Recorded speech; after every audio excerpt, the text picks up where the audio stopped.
Hello everyone, so welcome back to my YouTube channel. तो आज हम बात करने जा रहे हैं प्रेगनेंसी में क्यों होता है मिसकैरेज। ऐसी क्या खाने की चीज़ें हैं जिसको हम गलती से या जानबूझ के खा लेते हैं जिसके कारण हमारा मिसकैरेज हो जाता है। तो बहुत से ऐसे खाने पीने की चीज़ें हैं जो प्रेगनेंसी में चलते हुए हमें ध्यान रखना होता है, जो कि डॉक्टर भी हमें सजेस्ट करते हैं और कुछ हमारे जो बड़े बुजुर्ग होते हैं वो भी स्टार्टिंग से कहते आ रहे हैं कि बच्चे पे इन चीज़ों को खाने से बहुत बुरा इफेक्ट पड़ता है और यही चीज़ें आगे चलकर मिसकैरेज का रूप भी ले लेती हैं। तो महिलाओं को ऐसी क्या चीज़ें हैं जो नहीं खानी चाहिए, जिस पर हमें बहुत ज़्यादा फोकस और ध्यान देना चाहिए, उसके बारे में आज हम बात करेंगे। तो चलिए वीडियो स्टार्ट करते हैं। तो गाइस, सबसे पहले मैं बात करूं तो वो है फ्रूट्स की। फ्रूट्स में आपको जो है कच्चा पपीता पपीता खाना आपको अवॉइड, मतलब कहा जाता है कि आप पपीता ना खाएं, अवॉइड कर दें। क्यों कहा जाता है? क्योंकि पपीता जो है हमारे पीरियड्स लाने के लिए बहुत ज़्यादा इंपॉर्टेंट होता है। जब किसी लेडी को पीरियड्स नहीं आ रहे होते तो डॉक्टर जो है उन्हें कच्चा पपीता खाने के लिए कहते हैं।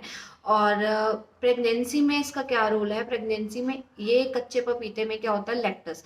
और जब लैक्टस को हम प्रेगनेंसी में खाते हैं तो वो हमारा कंट्रक्शन बढ़ा देता है, कॉन्ट्रैक्शन आ जाती हैं, हमें लेबर पेन जल्दी आ जाता है, जिसकी वजह से हमारा मिसकैरेज हो जाता है। तो कच्चे पपीते को प्रेगनेंसी में खाने के लिए एकदम मना किया जाता है। वहीं अगर मैं बात करूंगी दूसरा, तो दूसरा है हमारा अनानास। अनानास में ऐसा कुछ नहीं है कि आप खा सकते हैं कि नहीं खा सकते, बट प्रेगनेंसी में क्या होता है, बहुत सारे हॉर्मोन्स ऐसे चेंज होते हैं जिसकी वजह से अनानास से बहुत सारी महिलाएं हैं जिसको एलर्जिक प्रॉब्लम हो जाती है। आपको बहुत ज़्यादा एलर्जी होने लग जाएगी, आपको पूरे बॉडी में ऐसे लगेगा जैसे आपको खुजली हो रही है, या फिर आपको कभी कभार क्या होता है, आपके पेट पर रैशेस पड़ जाते हैं, आपकी स्किन पे एक गोले गोले से रैशेस बन जाते हैं, आपके अंदर इतनी गर्मी आ जाती है कि आपको हल्की हल्की ब्लीडिंग भी स्टार्ट हो सकती है। तो आपको फ्रूट्स में तो ऑफ कोर्स कच्चा पपीता और अनानास दोनों नहीं खाने चाहिए। अगला मैं बात करती हूँ तो वो है अल्कोहल स्मोकिंग की। तो आप सब जानते होंगे अल्कोहल जो है, ऑब्वियस सी बात है, हमारी डे टू डे लाइफ में भी बहुत ज़्यादा इफेक्ट करती है, हमारी बॉडी पे, हमारे लंग्स पे। तो ऑफ कोर्स प्रेगनेंसी में भी इसका बहुत बड़ा रोल है, जो कि है हमारे लिए बच्चे को हार्म नहीं पहुंचाने का। तो आपको जो है अल्कोहल, स्मोकिंग और कोई भी ऐसी कैफीन वाली चीज़ है जैसे कॉफ़ी हो गया, टी हो गया, इसकी तो क्वांटिटी कम कर देनी है, बट अल्कोहल और स्मोकिंग है वो एकदम अवॉइड कर देनी है, क्योंकि बच्चे पे इसका बहुत बुरा असर पड़ता है और बच्चे की ग्रोथ होती है वो वहीं पे रुक जाती है। अगला है आपका ज़रूरत से ज़्यादा नमक। तो देखो, जो नमक होता है, अगर हम ज़्यादा क्वांटिटी में नमक खाते हैं तो हमारा जो है हाई ब्लड प्रेशर हो जाता है, जो कि प्रेगनेंसी में नहीं होना चाहिए।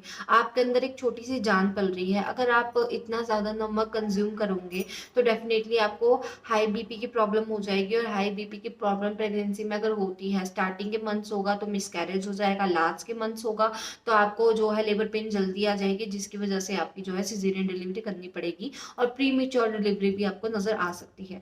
तो आपको ये चीजें नहीं खानी चाहिए। अगर मैं इसके साथ ही बात करूं आपके फिफ्थ नंबर की, तो वो है आपका चाइनीज फूड।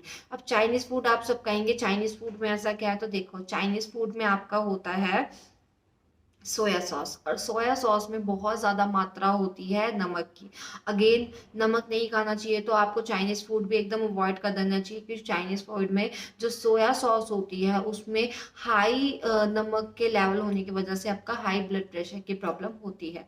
तो आपको जो है सोया सॉस भी अवॉइड करनी है, चाहे वो चाइनीज़ फूड में हो चाहे वो किसी भी फूड में हो। आपको ट्राई करना है कि आप घर का बना हुआ सिंपल सोबर ही खाना खाएं। तो अगला मैं बात करने जा रही हूँ आपका कच्चा अंडा। कच्चा अंडा में ऐसा क्या होता है, देखो, अंडे आप उबाल के खाओ, क्योंकि कोई भी ऐसा कच्चा मांस, मच्छी या फिर अंडा खाया हुआ आपके लिए बहुत ज़्यादा हानिकारक है। हाँ, जानती हूँ इसमें बहुत ज़्यादा प्रोटीन होता है, बट तभी होता है जब आप इसको सही तरह से इस्तेमाल करोगे। अगर आप कच्चा अंडा खाते हो, आपकी बॉडी में हो जाएगी फूड पॉइजनिंग, और फूड पॉइजनिंग के चक्कर में आपको स्टार्टिंग के 3 मंथ्स में बहुत ज़्यादा उल्टी दिखेगी, पेट दर्द हो जाएगा, जिसकी वजह से आपका मिसकैरेज भी हो सकता है। तो आपको कच्चा अंडा भी नहीं खाना चाहिए। बहुत सारे रीजन होते हैं आपके फूड पॉइजनिंग के। अगर आप मैं बात करूँ, कच्चा अंडा हो गया, उसके बाद आपका फ्रोजन फूड।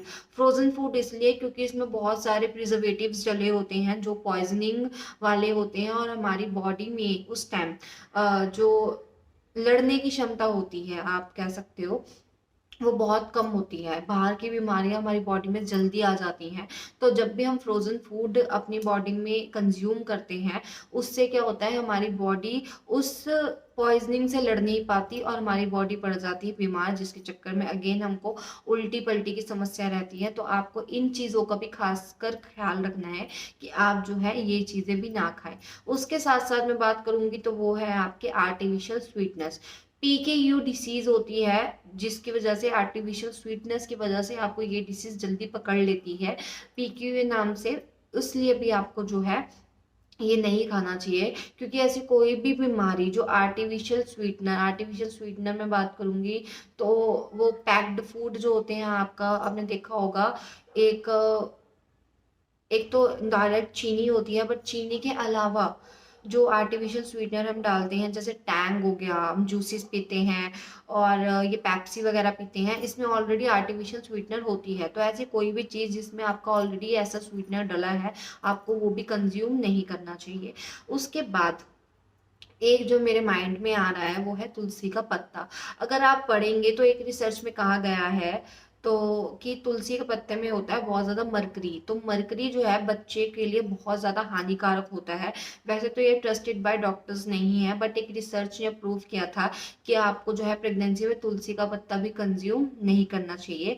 हो सके तो इसको भी आप अवॉइड करिए। अब मैं लास्ट की बात करूंगी तो लास्ट है आपका एलोवेरा। देखो, एलोवेरा बहुत ज़्यादा अच्छा होता है, but for a skin in a pregnancy. आप प्रेगनेंसी में स्किन पे लगाइए, खूब लगाइए, आप हाथों पे मलिए, स्किन पे लगाइए, फेस पे लगाइए। वो आपके स्किन को एकदम ग्लोइंग इफेक्ट देगा। जो हमारी स्किन डल हो जाती है या जो हमारी स्किन आपने देखा होगा रूखी हो जाती है, उससे भी बहुत ज़्यादा हेल्प करता है। बट एलोवेरा खाने की सलाह डॉक्टर बिल्कुल नहीं देते। तो आप प्रेगनेंसी में एलोवेरा भी मत खाइए, इसको भी आप अवॉइड करिए तो ज़्यादा बढ़िया रहेगा। तो ये तो थे कुछ खाने पीने की चीज़ें जो मुझे पता है कि मैंने अपनी प्रेगनेंसी में अवॉइड करी हैं और आपको भी अवॉइड करनी चाहिए, क्योंकि ये जो है साइंटिफिक तौर पर आपको प्रेगनेंसी और मिसकैरेज के खतरे से बचाती हैं। इसलिए आप इन चीज़ों को ना कंज्यूम करें। टोटल 10 चीज़ें हैं जो आपको ध्यान में रखकर खानी चाहिए।